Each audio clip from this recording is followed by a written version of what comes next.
और मनोज राम जी के सहयोग अपने के आवाज़ के साथ पुगे के प्रयास करता निशन।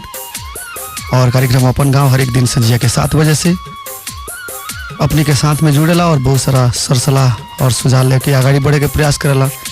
और कार्यक्रम अपन गांव में एगो अपने ही के सलाह सुझाव अनुसार एगो छोट प्रयास में हमनी के जौन बैकग्राउंड से म्यूजिक सुनतानी स्वागतम स्वागतम था पर हमनी के विशेष हमनी छलफल करेनी। और हर एक दिन नया जौन अवस्था वाला नया घटना वाला और जनता के उसे जौन शासक होखेला पीड़ा होखेला जौन दुख बाटे देश के जौन अवस्था बाटे हमनी के भूमि के जौन अवस्था बाटे ये सब चीज़ पर हमनी के कैसे हमनी के अच्छा कर सकतानी, एगो देश के खातिर हमनी के जनता कैसे सदुपयोग हो सकतानी, कैसे हमनी के जौन गुमराह कइल जाला दुरुपयोग कइल जाला उसे कैसे बाँच सकतानी और देश का अस्तित्व और जनता अपन खुद अस्तित्व कैसे बचा सकतानी, ये सब पर इत्यादि बात पर हमनी के छलफल करें। और हमनी के देर ना करते स्वागत कइल वहाँ के। नमस्कार, स्वागत बाटे कार्यक्रम में। धन्यवाद सर जी। नाम बतावल जाओ, अपन परिचय बतावल जाओ। मधेश जन विद्रोह समिति के केंद्रीय सदस्य अजय पटेल। जी अजय पटेल जी। जी जी। आज अपने के विशेष अवस्था में हमने के यहाँ अतिथि के रूप में बोलौले बानी सन जी। और इस अवस्था में सबसे पहले मधेश जन विद्रोह समिति के काम कर्तव्य का बाटे? मधेश जन विद्रोह समिति के काम कर्तव्य सबसे पहले का 72 के मधेश आंदोलन के लेकर के मधेश जन विद्रोह समिति खड़ा करल गई। ये हर एक बार बताओ कि हम रेडियो के रउआ मार्फत आम जनता लोग में हम प्रयास कैले बने और आज भी बताओ तने कि मधेश के आंदोलन 6 महीना के भइल जौन आंदोलन इतना बड़ा आंदोलन भइल लेकिन उपलब्धि आज जनता के कुछ न मिलल। लेकिन आज देखल जाओ तो इतना बड़ा आंदोलन भइल और नेता लोग जब से उहे भाव में मुड़ाए के प्रयास और नेता लोग के चाहना अनुसार सहयोग कैलक, अपन शहादत दिलक, बलिदानी दिलक। लेकिन उतना बड़ा बलिदानी के आज देखल जाओ तो उतना बड़ा बलिदानी के लतिया करके आज इस समाज के नेतृत्व करता लोग व्यक्तिगत आपन होता में आज लीन बा कुर्सी पर बैठल बा। लेकिन जौन जनता जौन राष्ट्र जितना दुख कष्ट सह के शहादत दे करके बलिदानी दे के आज इस सरकार के बनौलक, 3 प्रदेश के बजाय आज 7 प्रदेश में भी जनता लोग के स्वीकार कर ले बा। आज कहीं ना कहीं देखल जाओ तो सभी जनता के शोषण ही कर रहा बा, जनता खुशहाल कहीं नहीं है। ऐसा किस्म के अवस्था में जी मधेश जन विद्रोह समिति के मुटु का बाटे का सोचले बा मधेश जन विद्रोह समिति ये अवस्था में ये गतिविधि देखल गई तो मधेश जन विद्रोह समिति के जन्म भइल ताकि अब कोनो पार्टी के ना झुला ढो करके बल्कि जे देश के चलावता जे राष्ट्र के चला रहा बा अपन खून पसीना के कमाई टैक्स दे करके उ जनता स्वतंत्र होके खुद से आगे बढ़ो और अपन राष्ट्र के अपन मातृभूमि के जोगावे के खातिर खुद से आगे बढ़ो और इस सब लोग के बहिष्कार कर करके नया नेतृत्व एगो सामने ले आओ के खातिर मधेश जन विद्रोह समिति के जन्म भइल। और यह नया नेतृत्व के तलाश में आज भी मधेश जन विद्रोह समिति गांव-गांव घूम रहा बा, हर एक ठाव में घूम रहा बा और चर्चा परिचर्चा कर रहा बा और वर्तमान अवस्था के राजनीतिक जौन गतिविधि भी बा उ सब बता रहा बा। लेकिन वोट बहिष्कार कैला से का जनता के प्रॉफिट हुई? जनता तो वोट बहिष्कार अगर करतो बाटे तभी तो कोनो दिक्कत नहीं है होखत नेता लोग के पार्टी लोग के तो वोट बहिष्कार का माने कैला से का प्रॉफिट हुआ बताइए? अब वोट बहिष्कार कैला पर एगो खाली हम मात्र आगे कह दी रेडियो से कि वोट बहिष्कार कर रहा जाओ और वह कह दी कि वोट बहिष्कार कर रहा जाओ, एक दूगो और आम जनता लोग कह देवे तो ऐसे कोनो उपलब्धि ना हो। वोट बहिष्कार के उपलब्धि वह शर्त में हुई जबकि पूर्ण रूप से वोट बहिष्कारों को अनेकन पार्टी जितना भी हमने के देश में इस मधेश में इस समाज में बांटे उस सब के परित्याग करके जब तक ले बहिष्कार न करले तब तक ले एगो गांव या एगो वार्ड या कुछ व्यक्ति विशेष लोग के वोट बहिष्कार से कोनो उपलब्धि न हुई।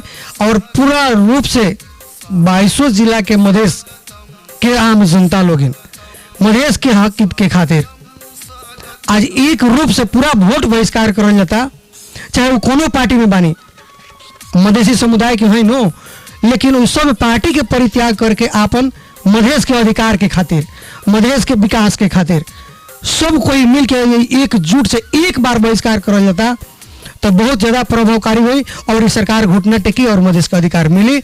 ऐसे सबसे अति उत्तम उपाय और सुंदर और बढ़िया रास्ता भाई वोट बहिष्कार करेंगे। उतना बड़ा आंदोलन भइल 6 महीना के जी, उतना बड़ा भयावह अवस्था रहे, हर जगह आग बलत रहे, गोली चलत रहे, मर्डर के अवस्था रहे। वो बड़ा के अवस्था में जी, सारा जनता के एक होके के हमनी के सब पार्टी के त्याग करे के, हमनी के एक होके के सारा लोग नारा लगो, फिर भी मधेश के जनता तो एक नानु भइल। तो वो लागत कि सब लोग एक होके वोट बहिष्कार करी। जब वैसा अवस्था में एक ना भइल तो आवेला दिन में लागत कि वोट बहिष्कार करी। एकदम हो सर। वैसा जो 6 महीना के आंदोलन भइल, एकरा पहले 28-29 दिन का आंदोलन भइल रहल, तो ओकरा भी ऐसा के हमने के चर्चा पर चर्चा करी सन कि ऐसा आंदोलन कभी ना भइल, अब ऐसा आंदोलन कभी ना हुए। लेकिन ऐसा का न समय आके खड़ा हो गए कि आज 28 दिन का 6 महीना के आंदोलन हो करके, नाकाबंदी हो करके विश्व में रिकॉर्ड काम कैल कि आंदोलन, और आवे वाला दिन में यह ज्यादती रह गई। अगर यही तरीका से ये सिस्टम से अगर हमने के समाज चल रहा बा तो ये 6 महीना का एक से ऐसा का ना आंदोलन है और जनता एक के सपोर्ट करिए, जनता एकजुटता हुई कि आवे वाला दिन के जौन उ आंदोलन है, उ विद्रोह है, उ विद्रोह के पीछे ई हमने के 6 महीना का आंदोलन एकदम बौना दिखाई दी, एकदम छोटा सा दिखाई दी आवे वाला जो मतलब कि जौन विद्रोह है ओकरा सामने। लेकिन सबसे बड़ा चीज बाटे कि जेकरा सत्ता भाता और हमनी के पोस्ट के लालच, पदीय लालच, गरिमा बाटे जी, वो सब लोग तो कोनो हालत में आखिर विरोध करिए। जी जी, पोस्ट के लालच मुट्ठी भर आदमी लोग के बा। गिनती कर जाओ तो ये हमने के 3.5 करोड़ आम जनता में सैकड़ा में मात्र 1000 में भी नेता मैंने कितने लोग केंद्रीय लेवल के नेता लोग नहीं के, और पूरे वार्डा अध्यक्ष से लेके चले जाओ तो अपने के भी ज़्यादा 1000 या मान के चलिए 10,000 या 5,000, लेकिन जहाँ करोड़ों की संख्या में जनता बा तो ये पर 1000 गो नेता लोग आज करोड़ों जनता के गुमराह करके पीस रहा बा। और जब ये करोड़ों जनता ये बात बुझ जाएगा और संगठन जहिया मिला ले तो वो दिन के लोग पता नहीं, और स्वयं ये राष्ट्र के अधिकार, ये मधेश के, इस समाज के कल्याण हुए समय में जैसे 6 महीना के आंदोलन में इतना बड़ा आंदोलन भेल मधेसी समुदाय के खातिर, मधेसी के हक अधिकार के खातिर, लेकिन वो आंदोलन में कोनो पहचान ना रहे कि के में मधेसी पार्टी हो, के माले है, के माओवादी है, के कांग्रेस का। सभी कोई के दिमाग में ई रहे, एक ही को विजन रहे कि हमने के मधेश के अधिकार चाहिए, हमने का आज अधूरा बानी सन, अपन ही देश में अपन परिवार में ही शोषित बानी सन, तो ओबरा एगो विजन रहे दिमाग में हर एक व्यक्ति के ऊपर कि हमने का अधिकार चाहिए। तो ओबरा ऐसा का माहौल खड़ा भइल कि सारा जनता एकजुट होकर के और आंदोलन करनी। लेकिन वो आंदोलन के उपलब्धि आज जनता के नहीं है, वो सिर्फ नेता लोग के उपलब्धि में तो मिलल, और नेता लोग भी विश्वास दिले कि अब हमने के ये आंदोलन से ना हमने के सदन में बैठ के सांसद से ही अधिकार दिलाम सन, तो ओकरा के खातिर वहाँ भी गए लोग। और जब तक ले चुनाव के अधिकार नहीं मिली तो चुनाव ना होके सन, ई ना होके सन, बहुत सारा वो लोग प्रोपगंडा अपन मचैलक रचैलक। लेकिन आज लास्ट में भी जनता वहाँ लोग के सपोर्ट कर जीता के आज कुर्सी पर भी भेज दिलक, वहाँ लोग के आज सरकार भी बना दिलक मधेश के। लेकिन आज भी वही रवैया बा जौन की काल रहे। इतना शोषण हरेक जनता जब बुझे तनी और दिन प्रतिदिन हरेक जनता भोगाई भी एक भोग रहा बनी, तो आवेला दिन में तो कैसे बहिष्कार ना करें। और जब तक ले बहिष्कार ना करे तब तक ले यह नेता लोग की प्रोपगंडा रले रही और मधेसी समुदाय सारा दिन शोषित होते रही। तो ऐसे कल तक आखिर कभी ना कभी एकजुट जनता के तो होके पड़ी, जैसे कि 6 महीने का आंदोलन में सारा जनता एकजुट हो रही। वैसा ही आने वाला दिन में बहुत बड़का विद्रोह है इस समाज में, और जो विद्रोह के सामने इस 6 महीने के आंदोलन बौना पर छोटा दिखाई दे वाला जी। बहुत सारा लोग के हमनी के फोन भी लेवनी और बहुत सारा लोग सलाह भी देवनी जी कि ई जौन हमनी के एकरा के जौन वोट बहिष्कार के बात बाटे जी जी, वोट बहिष्कार कभी ना हुई जी, और जे भी आई जी जी, जे भी आई सब के सब पार्टी तो चोरे बात है, कोई ना कोई के तो नेतृत्व दियाई। कोई पार्टी जौन आज पार्टी बनल बा कोई वो भी जानता रहे, वो भी कहत रहे कि हम जनता ही हमरा के वोट दलग ना करें। वो पार्टी में जात जात में उ चोर हो जी, गई जी। वही तरह फिर से जनता भी कोनो नेतृत्व करी, जनता के भी अगर नेतृत्व आवत हटे जी, जी। बिहान के दिन में उ भी चोर हो जाई तो सब तो उहे बाटे, तो हमनी के जी, वोट बहिष्कार काहे के या ई सब संघर्ष काहे के जगह बाबू चल दिया जी। तो ई सलाह के लागत रहुआ। ए तब बात और एकदम जायज बा, लेकिन कहीं ना कहीं विश्वास करे के पड़ी और ई वोट बहिष्कार के और के जे भी आई उहे वैसन के नेतृत्व करी कह के तो कोनो चीज के सर सीमा होला, एक बार 2 बार 3 बार 4 बार या 5 बार, और हमने के साथे 10-10 बार घात हो गए, 10-10 बार विश्वासघात हो, लेकिन कब तक जनता कब तक विश्वासघाती सही। तो ऐसे इस सब लोग के साइड करके बहिष्कार करके जनता जब एक रूप से बहिष्कार करे और वो बेरा कोनो नेतृत्व करता न रह जाए तो ओवर में सुंदर सफा स्वच्छ एगो समाज बाँच जाए, तो वो समय में ये बहिष्कार करे वाला नेतृत्व के बीच से नेतृत्व करता न्याय निकली, स्वतंत्र निकली, जौन की कोनो पार्टी के संगठन से ना जुड़ल रही, ना कोनो राजनीतिक पार्टी से जुटल रही, वो स्वतंत्र विचारधारा लेके निकली। कहे कि अपन मधेश के हक अधिकार खुद से आगे बढ़ के लेवे के बाद उसे वो समय में बहिष्कार करी सभी जनता मिलके, और वह समाज के भीड़ में से नया नेतृत्व निकली जौन की वो समय में ये अधिकार दिलाई और खुद से आगे बढ़ के अपन काम करी।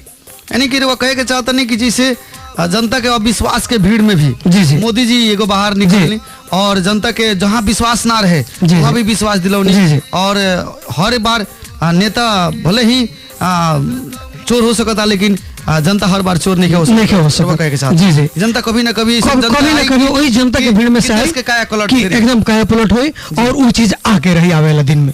जी, और इसन कंडीशन में जी। इसे चुनाव के बहिष्कार करे के बार बार बात करता नहीं लगा, जी, जी। फिर भी बार बार चुनाव होता है जनता वोट देते बानी। जी, जी। इसे हमनी के चुनाव के बहिष्कार करे वाला लगन बड़ी जोर तोड़ से आवाज उठाउनी। जी। मधेश जन विद्रोह समिति अन्य अन्य भी बहुत सारा संस्था बात कर रहल बा हमनी के चुनाव जी। बहिष्कार किल जाऊं। जी, जी। वैसन कंडीशन में भी जी, जी। हाँ, जिसे गड़ी माई के एगो छोट मंदिर खतरा चुनाव भइल, चुनाव वो भइल। देखले होके जी, जी। जौन की धर्म के हमनी के बात कइल जाऊं, जी, धर्म जी। के खातिर चुनाव भइल, एकदम। वहाँ सारा पार्टी अपन अपन कैंडिडेट लगा के के बरकत से एकदम जमेला। चुनाव करा के और में तो जनता सारा वोट जी, जी, एकदम जी। सारा लोग जनता जी। उमंग से तर वो लागता कहिए कि जनता वोट वोट एकदम एकदम हुई सर। एगो हमने के खिस्सा जौन पढ़ले बनी सन बच्चा में 4 क्लास की 5 क्लास के किताब में, बार बार बकरी चरावे जाए जंगल में, वो बाघ के जौन बात करे कि बाघ आयो सेम वही कहानी हुई। बार बार इस जनता के गुमराह करी लोग नेता लोग, लेकिन जब लास्ट हो जाई वो लोग के तो वह बाघवा के बकरी के खिस्सा हुई।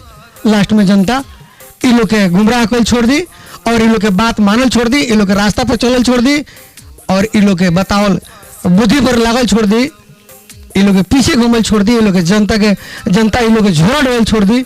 उस समय में एकदम कल्याण रुकबे करी और काया पलट हुई मधेश के, और अधिकार जनता खुद से अपने से ही ले ली। लेकिन अजय जी एगो चीज हमनी का देखे नहीं जी, कि जैसे जनता कहे नहीं कि अब हई नेता के हमने जितौलन नहीं है पार्टी के जी। ई नेताजी बड़ी खराब बड़न हैंग कैलन होम कैलन, जी। अब ओकरा ये पार्टी के ना हो पार्टी के जीता, वो पटे के जीता हो जाओ, फिर ओकरा बाद में वो पार्टी के ना अब ओकरा हो पार्टी के जीता, जी, जी। वो पार्टी के ना हो पार्टी के, जी, जी। ये करते करते करते करते वो जो 3-4 गो पार्टी बाटे वही सर्कल में जनता घूमत रहेला, जितावत रहेला, कभी उनकरा के हराई, कभी उनकरा के जिताई, कभी उनकरा के हराई।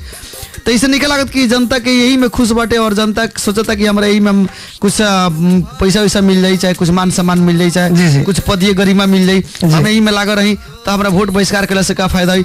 इसन जनता के जौन कॉन्सेप्ट बाटे, जी, जी। ये जनता के कॉन्सेप्ट लगन कैसे धोए सके बताइए। ईसन का कॉन्सेप्ट भाई जनता लोग के हमने के ये चीज मेन फोकस डालता नहीं सन कि 2007 साल से हर एक पार्टी के हर एक नेतृत्व करता के जनता देखत देखत देखत देखत देखत आज यहाँ तक ले आ गए। हर एक पार्टी के हर एक नेतृत्व करता के सब कुछ वोट दे के देख लेलक, लेकिन उपलब्धि कुछ ना मिलल आज के जनता के।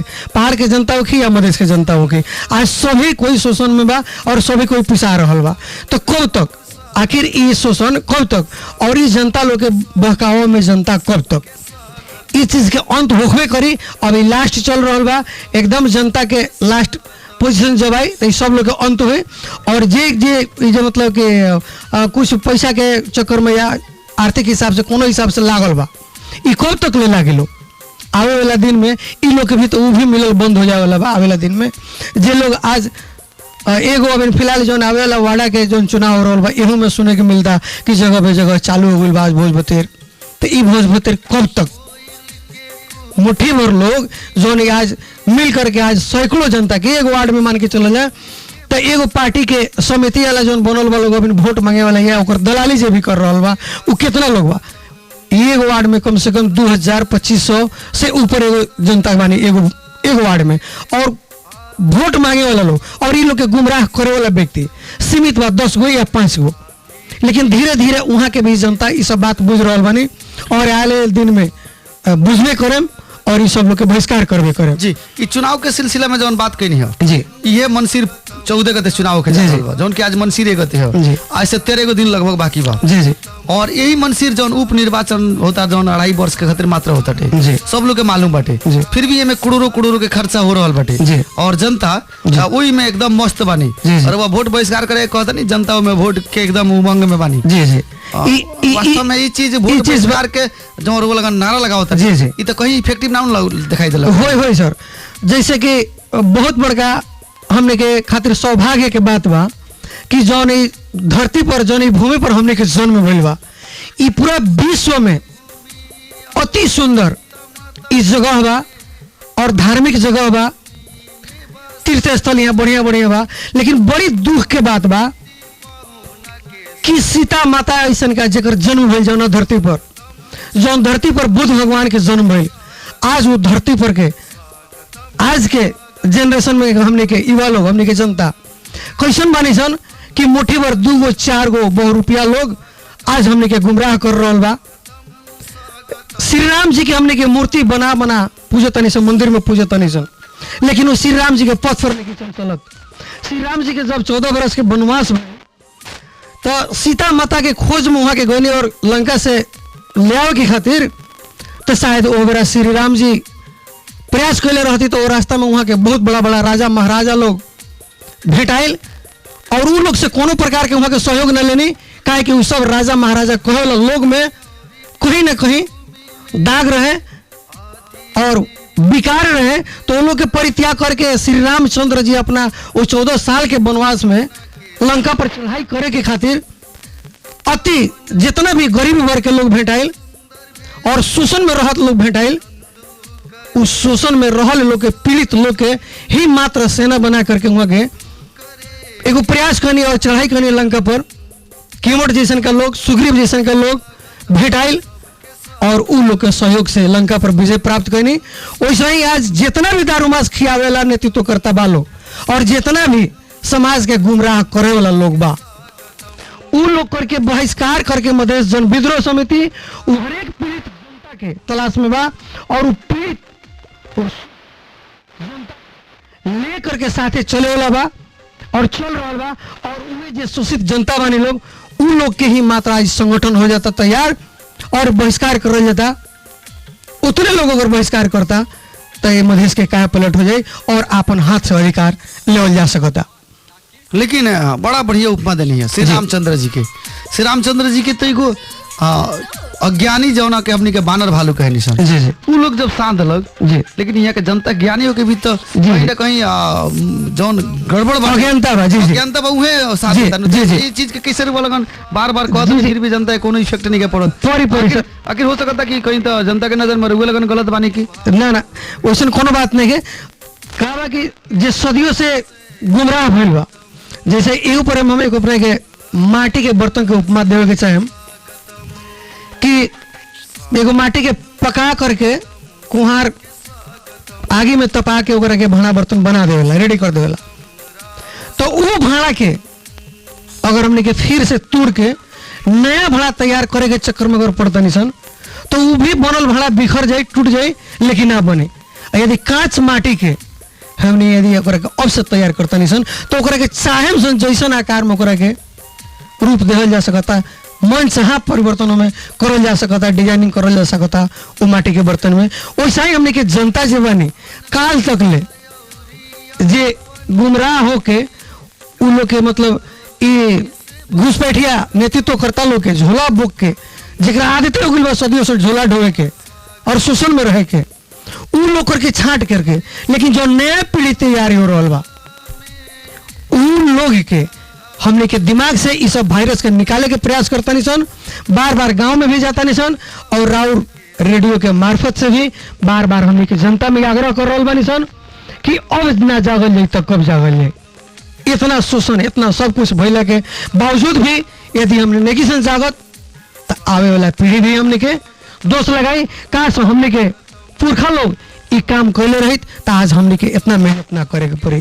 और आज के दिन में हमने यदि एकरा के सफाई नेकिसन करत ये वायरस के नेकिसन क्लीन करत तो हमने के आवे वाला जनरेशन भी ऐसा के पिसाई आउ हमने के गाली करी शिकायत करी। ऐसे हमने के बार बार आग्रह करता निसन कि इतना हमने के शोषित बानी सन सभी जनता इतना बड़का आंदोलन में शहादत देनी सन और इतना कष्ट आज भी भोग रहा बानी सन। और देखी कि चुनाव में सहभागी होकर नेता लोग के सारा समर्थन भी आम जनता लोग कोई नहीं और आज कुर्सी पर भी बैठा देने लेकिन फिर भी उतने शोषित बानी जितना काल भी रहनी। और सबसे महत्व बात बा कि फिर 14 गते के जो चुनाव होके जा रहा बा हम आदरणीय मधेश के सभी जुझारू जनता क्रांतिकारी युवा लोग में आग्रह करे के चाहे कि ओ बेरी के चुनाव एगो विश्वास करके हमने के आगे बढ़नी सन और सपोर्ट कर देनी सन। लेकिन फलस्वरूप सब कुछ हमने के सामने बा आज तो कम से कम एक ही वार्ड के चुनाव 10 जगह चुनाव होता इस 10 गो चुनाव के यदि हमने बहिष्कार करके कर देता नहीं सन तो ये बहुत बड़का मधेश में और युवा लोग में ऊर्जा आई और अगली का चुनाव में पूर्ण रूप से सब जनता भी समर्थन दी। हम आग्रह करे के चाहे कि इस चुनाव के जरूर बहिष्कार करी हमने जे भी जहां बानी एक के बहिष्कार करी और ये बहिष्कार करके साबित कर दी कि हाँ हमने के देवल पावर से आज राष्ट्र चल रहा बा और जे भी नेता आज लोग बानी ये हमने के देवल पावर से आज हमने पर शोषण कर रहा बानी उ पावर के आज हमने कंट्रोल कर रहा बानी सन और उ पावर हमने अब खुद से यूज करम सन ये बता दे के जो क्षमता बा हम ये आग्रह करम सभी लोग के कि अपनी शक्ति दिखाएं ई चुनाव में। जी अजय जी जी कोनो भी तंत्र होके चाहे वो राजतंत्र होके प्रजातंत्र होके गणतंत्र होके कोनो भी तंत्र होके जी नेतृत्व एगो चाहेला देश के नेतृत्व करे खातिर देश के संचालन करे खातिर जी जी तो जब सब पार्टी के हमनी के अगर विरोध कर दिया जी जी वोट बहिष्कार कर दिया वोट बहिष्कार का मतलब हर एक पार्टी के बहिष्कार जी राजा के हमनी बहिष्कार कर दी सन वोट के हमनी बहिष्कार कर देता नहीं सन तो फिर ये देश के नेतृत्व की करी बताई तो जौन समय में देश संचालन करते तो नेतृत्व करते चाहे तो हमनी के पार्टी छोड़ी देनी सन हमनी छोड़ी देनी सन तो फिर चलाई के देश जी हाँ हमने के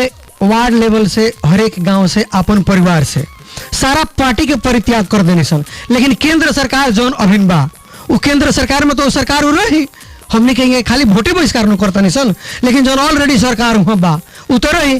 जैसे कि उदाहरण के रूप में अपने के बताओगे चाहे कि जौन टाइम में ज्ञानेंद्र के सरकार रहलक राजा पूर्व राजा ज्ञानेंद्र जी जौन गद्दी में रहे उनकरा से अधिकार लेवे के रहे आखिर ओकरा भी एगो मंत्रिमंडल रहे लेकिन दरबार के मंत्रिमंडल रहे राजा के मंत्रिमंडल रहे ओ बेरा ये देश के करोड़ों जनता सारा पार्टी एकजुट होकर के जन आंदोलन कैलक तो वो बेरा अधिकार के दिलक इस जनता के जौन पंचायती काल में राजा महेंद्र के रूल रेगुलेशन पर ई राजा पूर्व राजा ज्ञानेंद्र भी वही रास्ता पर चल करके प्रजातंत्र के हड़पे के जौन प्रयास कैले रहने तो ओकरा विरोध में सारा जनता हमने के देश के हर एक देश के अंग एकजुट होकर के ओकरा विद्रोह में जब जन आंदोलन कैलक तो वो बेरा कौन सरकार अधिकार दिलक जौन वो समय में तत्कालीन जौन सरकार रहे वही अधिकार दिलक। वैसे ही जब हमने के सारा पार्टी के बहिष्कार कर देवले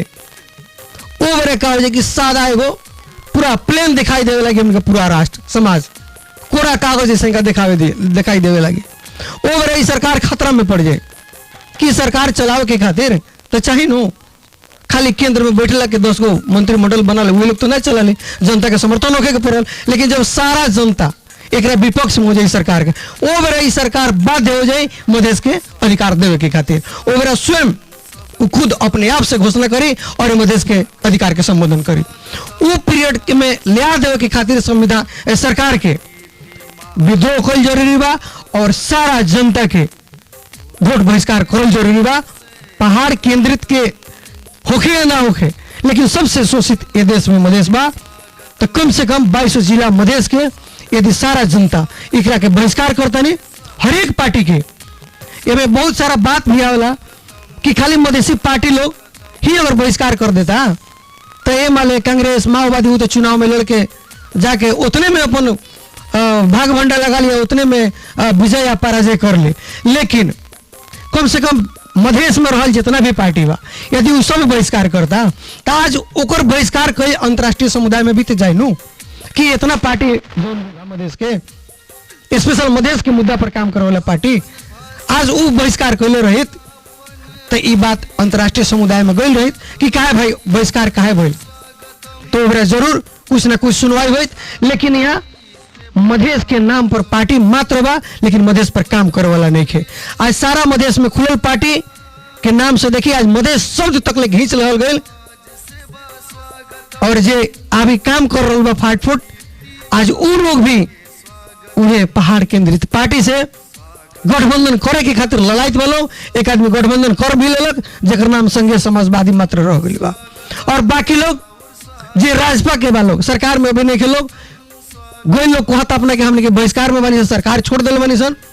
लेकिन इहो लोग आने वाला दिन में चुनाव से पहले भी इन लोग के गठबंधन होके जा रहा बा और करे के प्रयास में बोलो तो उनमें भी उहे व्यक्ति के नेतृत्व बा जे संविधान बनावे के समय में संविधान तो बनैलक अपना हक में लेकिन मधेसी के फिर गुमराह करे के खातिर बाहर निकल के कहता कि मधेश में दीपावली ना भइल दुख के बात बा मधेश के अधिकार नहीं मिलल उसन उसन मगरमच्छ के आंसू बहाए वाला नेतृत्व करता कि लोग के साथ है ये मधेश के अपना के कहे वाला लोग मसीहा लोग उसन उसन व्यक्तित्व के साथ है अपन पार्टी साठ वोट कैले बा और आवे वाला दिन में भी बाकी लोग करे के क्रम में लोग जारी बा।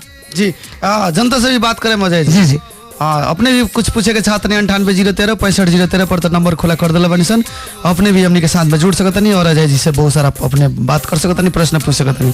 अजय जी हमनी की जौन बात बाटे अभी चुनाव हो रहल बाटे उप निर्वाचन जेमे एगो महुवन भी हो रहल बाटे हमनी के परसा जिला में 2-3 जगह हो रहल बाटे का कहे हम अपने कैसे होती के जनता के मनाए महुवन वासी लोग के हम पूरा 10 अंग्रेज जोड़ के हम हेलो आग्रह करें विनती करें वहाँ के नाम बताइए महुवन के हम भले भले शादी साल बोलतनी ढाल फेटा बोल का 1 नंबर वार्ड कथी नाम कहनिया सुरेश राउत सुरेश राउत हाजू हाँ जी कार्यक्रम में स्वागत बाटे। हां कहे का मतलब ये हां बुझल गई जी हमने के आवा हुई में घर उठा गई कोनो सुनवाई ना भई मैं बेसी पड़ा और सब पार्टी है ठीक बा हेलो जी जी बोले जाओ बोली ना तो हमनी के कोनो पार्टी मधेसी हमनी ऊपर कोनो सहायता ना कइलो के हमने भाषा है तो जगह नहीं के एक नंबर से पहले फोन मिली बात तो हमनी के कोनो के ना बनी जोन तो वो लोग जो के काफी कनी हमनी के बारे में पहुंच ले मैंने रिपोर्ट बोले नहीं जी हाँ जी जी सुरेश सर नमस्कार हेलो हाँ रिपोर्ट हमनी के एक हाथ ले बोले मैं लगो जी जी सुरेश सर सुरेश राउत जी जी अपने के गांव में मधेश जन विद्रोह समिति एक बार ना 4-4 5-5 बार जाके कार्यक्रम रख लेगा और राउर लगन के आवाज ये रेडियो भोजपुरिया के माध्यम से कोनो जनता में और देश विदेश में भी राउर आवाज सुनावल गई बा और यहाँ तक ले कि राउर घर बने के चाहिए 12 जिला कोलैया में पत्रकार सम्मेलन भी भइल बा और राउर लगन के जब तक घर ना बने तब तक मधेश जन विद्रोह समिति रउआ लसन के साथे साथे चले के तैयार बा जहाँ जाए के पड़ी जति करे के पड़ी ओकरे खातिर तैयार बा।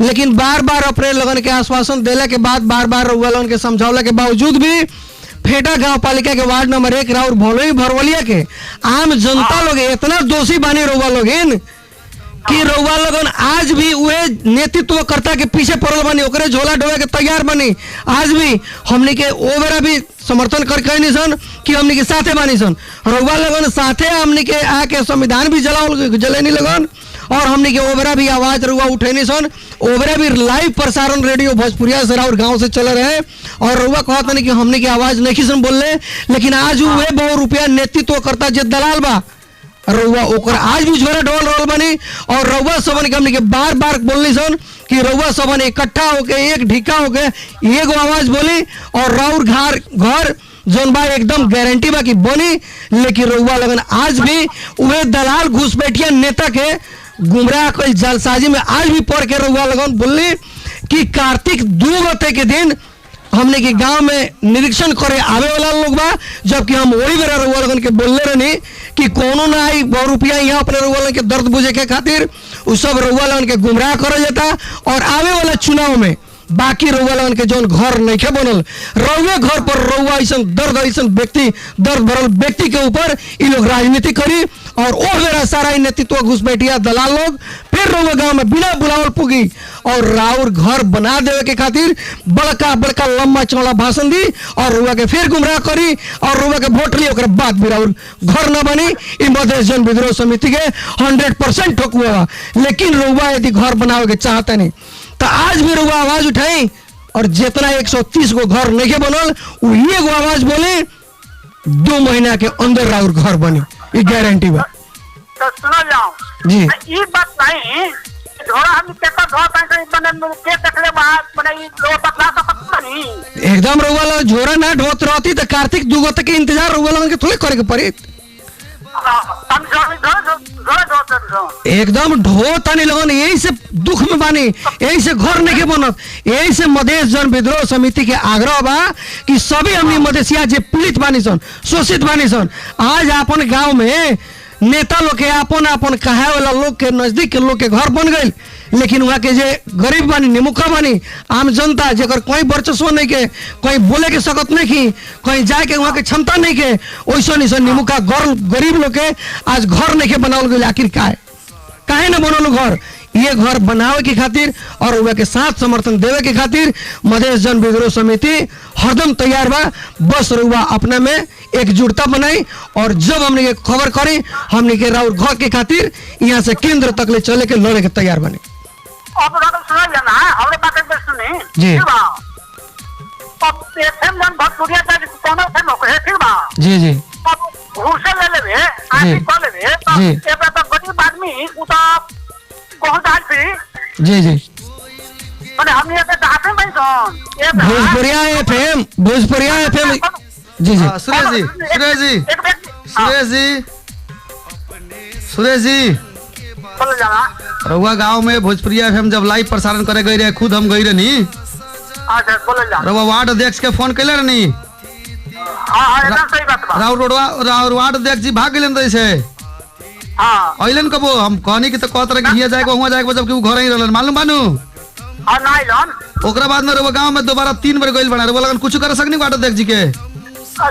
रउआ लगन वही वार्ड अध्यक्ष जी के संगे संगे रउआ लगन घूमत रहनी, झोरा ढोत नहीं, कहतनी के कर झोरा ढोत नहीं, हमनी कहतनी रउआ कहतनी आ कहतनी कि दोसर के माने घूस ले ली त कथि जाई। हम भोजपुरिया में घूस ले वाला भोजपुरिया में रउआ लागता आ कहू ना को तब नहीं होई बोली रउआ गांव में आइल ना वार्ड अध्यक्ष जी दोबारा ना हमार गांव में नहीं आइलू हमार सामने नहीं रउआ गांव में बैठक भई रहे, रउआ गांव में वार्ड अध्यक्ष जी नहीं आइल ना हमें बेटी नहीं के हमें बेटे भी तो हमने रउआ भेंट ना आई। रउआ बाहर गेल के रउआ अपने गांव में पता करी। ओ तई के गांव के लोग रउए गांव में जेकर घर नहीं के बनल जमा 30 आदमी बाटे, 130 आदमी तो नहीं के और लोग बन गइल बा त खुश बाटे और लोग झोरा ढोता और लोग बाटे तो ओई में 4 भाग में 4 मत में बाइन लगन। तब जब तक ले रउआ लगन एक ना होके गांव एकजुट ना होई त रउआ लगन के बात के सुनी।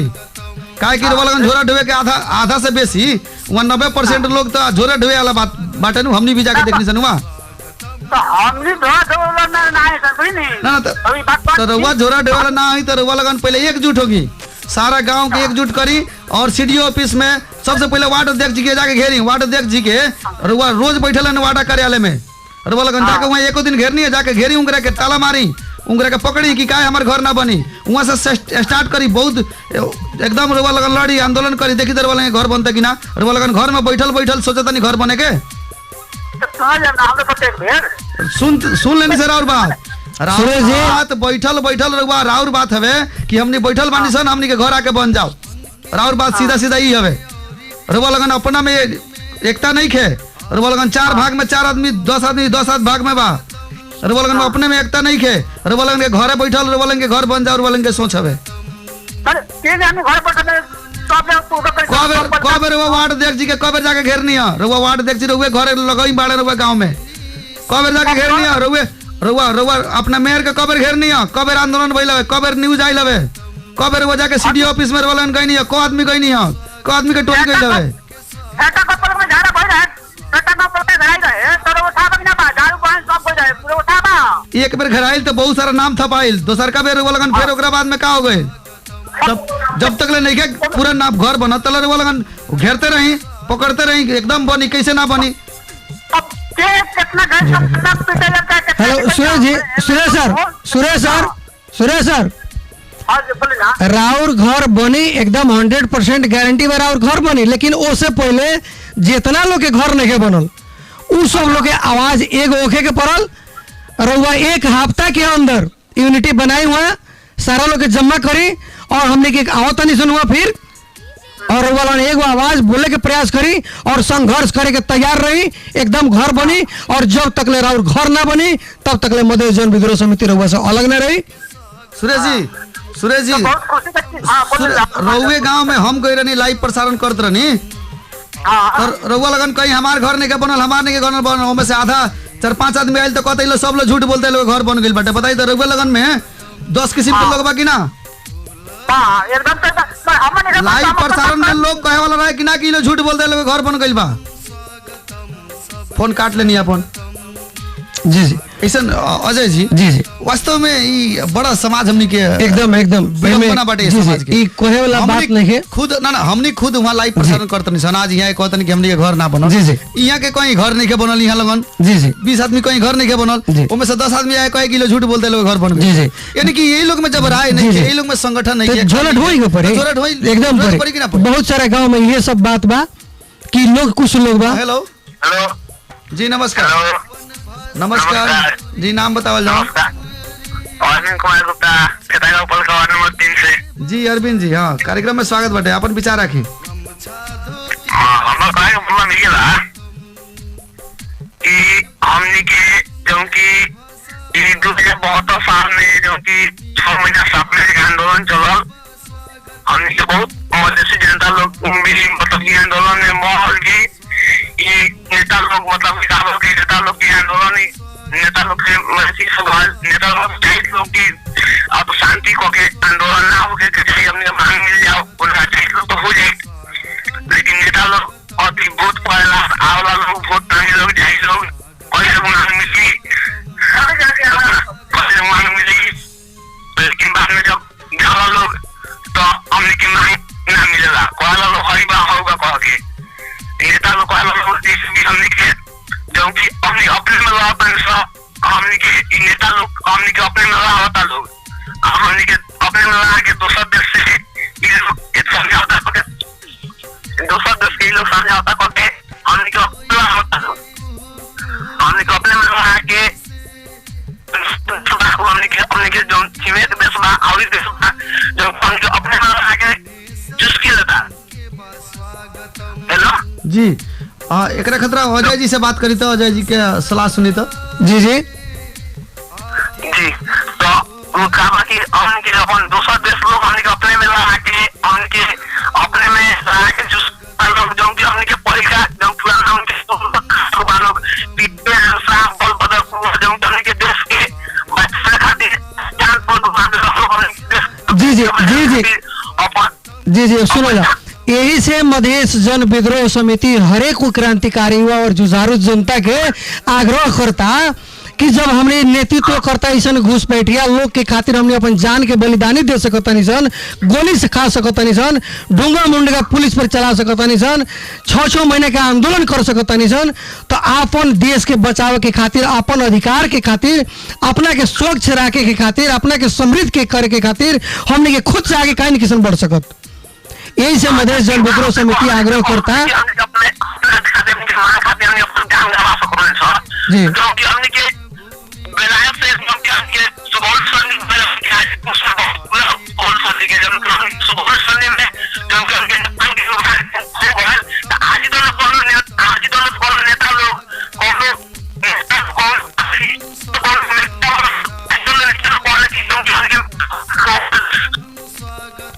हेलो जी, यहाँ की आवाज प्रश्न ना सुन। जी अपने की आवाज प्रश्न ना उतर लखें जो नेता लोग कह रहे सुगौली संधि की बात करते हैं, लेकिन हम गुप्ता जी से ही आग्रह करे के चाहे और यही कहे के चाहे कि सुगौली संधि की बात करे वाला लोग आज सिर्फ कागज में मात्र सीमित बा और बात मात्र करता लोग सुगौली संधि कि तोड़े वाला ही नेता लोग से न टूटी। अगर सुगौली संधि के रुआ तोड़े के चाहता नहीं और या जौन वर्तमान अवस्था में लिपुल लेक के जौन सीमा में चल गई बा हर एक जगह पर, चाहे हमने के भारत के साइड में होके या चाइना के साइड में होके, जौन भी सीमा का अतिक्रमण करल जाता उ सारा ही हमने के जेकरा के वोट दे के जितैले बानी सन और जे देश के नेतृत्व करता बा मधेश के होके या पहाड़ केंद्रित होके, इस सब लोग के दलाली है। और ये लोग जब जब जीतेला तो बार बार पहले कि तो चाइना जाई ना तो पहले इंडिया जाके दिल्ली सरकार के माथा टेकेला और ये सब समझौता करके ये लोग आवेला और नया जी जी अपने के आवाज प्रश्न नहीं क्या होता, नेटवर्क अपने के सही नहीं के शायद अपने कहने की जो सीमा के विवाद बटे ओकरे बारे में बात करते नहीं रुआ।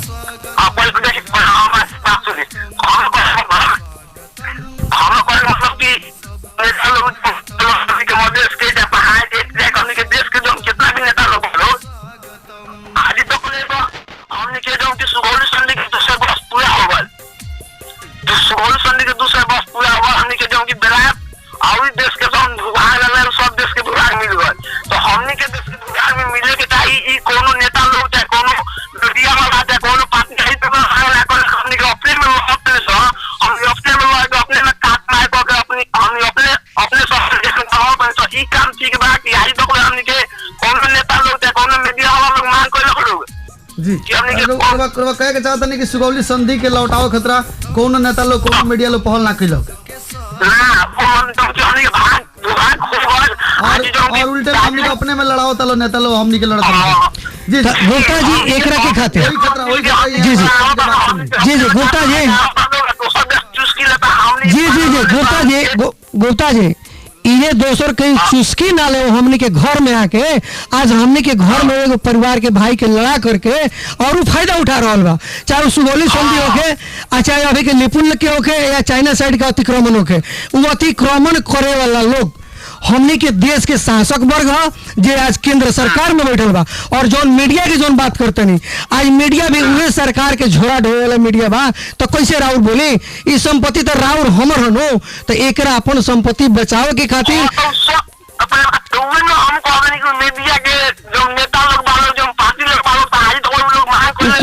कैसे बोली लो सुनो गुप्ता जी बात सुनने के प्रयास करें गुप्ता जी। अपने के गुप्ता जी का हम जवाब देता नहीं भोजपुरी हम सुन लो एगो इतिहास हम चलावत रहनी, इतिहास कार्यक्रम अभी भी कबो चलल हमनी के हफ्ता में एक बार इतिहास कार्यक्रम में पूरा हम सुगौली संधि के जौन धारा 8 में जौन सुगौली संधि रद्द कल गई बाटे और लौटावल गई बा, लेकिन ये शासक वर्ग लो ये राणा शासन रहे ओकरा कहले रहे लो कि और जब अंग्रेज दिलक तो कहल हमें चाहिए नहीं हमने के जमीन ना चाहिए खुद छोड़ दिलक, तो ये शासक के पूर्वज लोग रहे जौन छोड़ले रहे आज ये लोग कहला हमने के नेपाली तो समस्या तो कहीं ना कहीं तो केंद्र के जौन बाटे शासक लोग बा सब नेता लोग के मतलब कि ओराव के समय रहे कि ओराव के समय रहे कि नेपाल के मतलब कि बेलायत कोई ओराव देश ओसन देश रहे कि ओकरा से सामना करे खातिर बहुत बहुत धन्यवाद।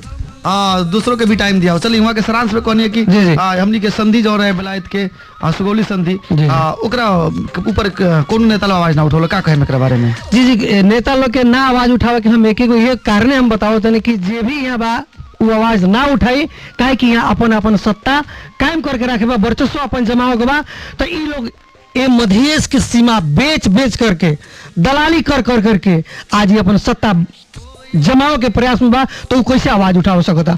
एक पहल का जो फर्स्ट हमने के चुनाव बीतल उस चुनाव के क्रम में छपकैया में 57 नंबर पिलर के जो सारल गए, तो ये नेपाल के शासक वर्ग के कर्मचारी सीडीओ साहब खुद जाके कह के आइलन कि ये जगह जमीन भारत के भारत में बा, जबकि ऑलरेडी ओकर लाल पुर्जा नेपाल के मालपोत कर लाल पुर्जा रहे वहां जब जगह जब भारत के रहे तो वहां पिलर के हल गइल जंगी पिलर हरला के बाद वो पिलर के भीतर में वो आदमी के लाल पुर्जा रहे, फिर भी ये शासक नापी सका के पुर्जा दे दलक ओकरा के ये मालपोत के पुर्जा दे दलक ये सरकार के जाके प्रतिनिधि कहलक कि इंडिया में बा, तो वैसे ही ये मधेश के जमीन सारा यहाँ के शासक बेच करके ये देश में अपन सत्ता चलाओ के काम करता और ये बात के खंडन करके ऐसन के घुसपैठिया और बहुरूपिया और विदेशी भगोड़ा जोना के हमनी के देश में आज बैठ के हमनी पर शासन कर रहा बा, ओखरे के यहाँ से बहिष्कार करे के खातिर मधेश जन विद्रोह समिति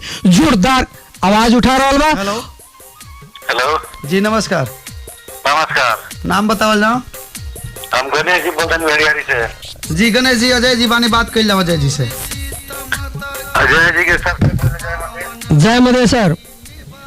सर हमरा कहे के बात बाहर बोलो चलाओ तनी जे बेच बिक्री वाला बात जौन हो रहल बा। जी जी तो सॉरी, तो सबसे पहले हमने के यहाँ देश मदेश के सब नेपाल के नेता लोग जब जीतेला तो कथी करे जाला इंडिया में, मालूम है वो लोग कथी करे जाला लोग? जी जी उहे सीमा अतिक्रमणवा के जाके बेच के संधि करके आवेला। सॉरी, खरीदे बिक्री करे के हाँ, बात हाँ, लोग हाँ, करे। जब हम जी, जी। बेच बैरी होई चीज जी, जी। नदी बेच दानी, जी, जी। कोई नाला बेचला, कोई पानी बेचला, जी, जी। कोई जमीन बेचला, कोई जंगल बेचला, जी, जी। ये सब जब लोग खरीद बिक्री करे सर। हाँ, इ नेता लोग ही ना।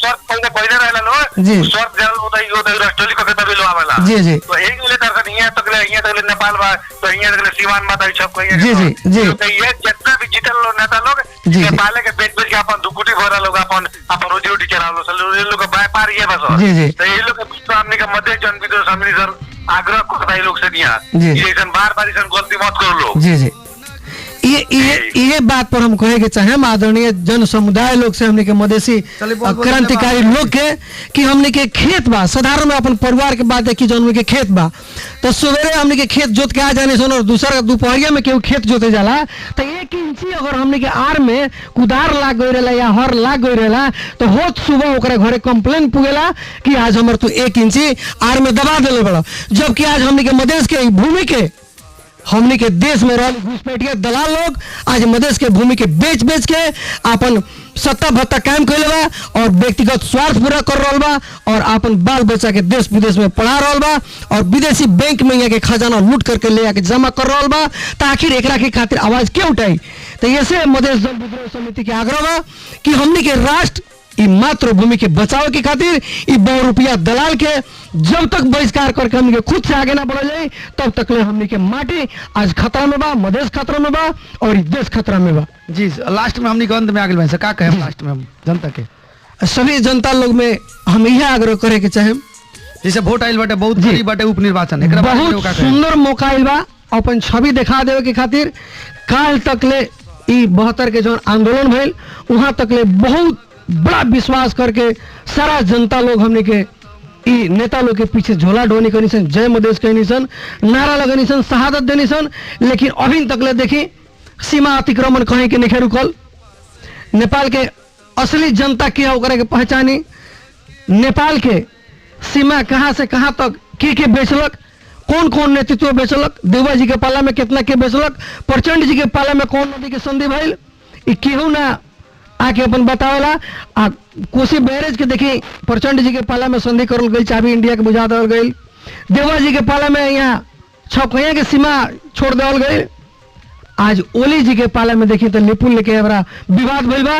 ई सभे केहू ना केहू आज हमने के मातृभूमि के बेच बेच करके हमने पर शोषण कर लाद के अपन सत्ता जौन चलावे के प्रयास कर रहा बा। इस चीज से हमने के निजात दिलावे के खातिर हमने के एकजुट भइल जरूरी बा और बड़ी सुंदर मौका आइल बा कि एगो चुनाव में हमने गलती करनी सन। विश्वास करके नेता लोग के चाहे वो पहाड़ केंद्रित पार्टी होके या मधेश केंद्रित पार्टी होके सबकरा के हमने के सम्मान करनी सन, इज्जत प्रतिष्ठा देनी सन। चुनाव में वो लोग भागी लेलक और साथ ही हमने भी समर्थन करके वोट करके जिता देनी सन और फलस्वरूप रोज दिन के ये देश में बलात्कार, हिंसा, हत्या, हर एक व्यक्ति के ऊपर जो कर लादल गई बा ये सब कुछ हमने के सामने छरलंग लोक रहल बा और ये भोग रहल बानी सन। आज हमने के 2 साल से जब से चुनाव बीतला तब से हमने के भोग रहल बानी सन।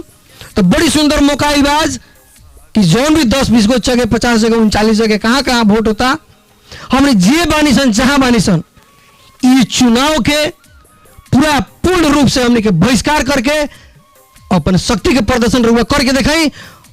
और आज रहुआ सब मिल के चुनाव के यदि बहिष्कार करतनी तो आवे वाला चुनाव में 100% राहुल लोगन के ई बहिष्कार कल चुनाव अगला चुनाव में पूर्ण रूप से 100% सारा जनता मिलके ओकरा के बहिष्कार करी और जब बहिष्कार कर दी सभी जनता लोग मिलके तो सारा उपलब्धि रहुआ लोगन के हाथ में बा और राहुल अधिकार रहुआ हाथ में मिले।